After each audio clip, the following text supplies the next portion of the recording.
Nick is waiting outside when I get to the agency. I barely have the car in park before he opens the back door and leans in to assess the damage.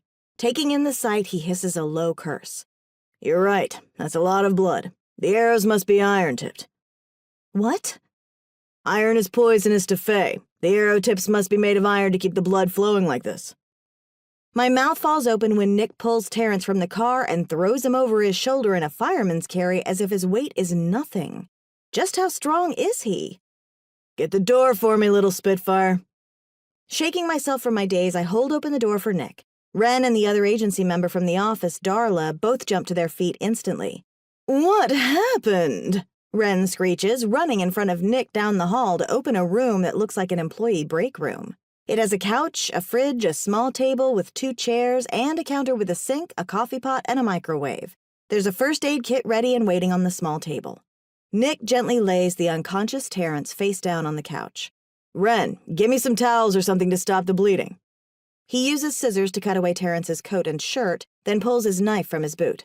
Nora, grab those forceps and get over here. The blood drains from my face as I kneel beside Nick. I'm afraid to know what he needs the knife for. What are you going to do with that? You can't just pull out an arrow. I'm going to have to make the hole a little bigger in order to safely remove the arrowhead. Nick takes the forceps from me and uses them and his knife to push the skin away from the arrow and look inside the wound. Ren comes back and throws a small handful of towels to me. Found some. Director West follows him into the room and her eyes widen. What happened? I can only shake my head. Forceps in place, Nick grips one of the arrow shafts and meets my gaze. As soon as I get this out, I need you to press down on the wound with the towel as hard as you can while I remove the other arrows. He's losing a lot of blood, and we need to stop it.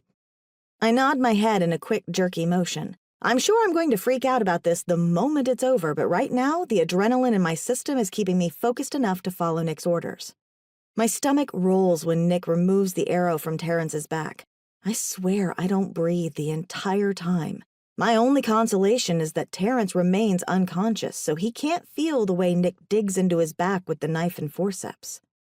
When the last arrow is free, Nick moves out of the way and Enzo immediately takes his place. I hadn't even realized he was here. I pull my hands back to give him room to work, but I can't bring myself to move away from Terrance. Enzo doesn't make me. He places his hands over the wounds on Terrance's back and meets my gaze. He'll be okay, Miss Nora. It's nothing I can't fix. I look down at the mess of blood all over, hoping he's as good as he says he is. I'm not sure how anyone could survive such injuries. As if sensing my disbelief, Enzo gives me a reassuring smile. He's better off than you were after your vampire attack, and you turned out okay. Trust me.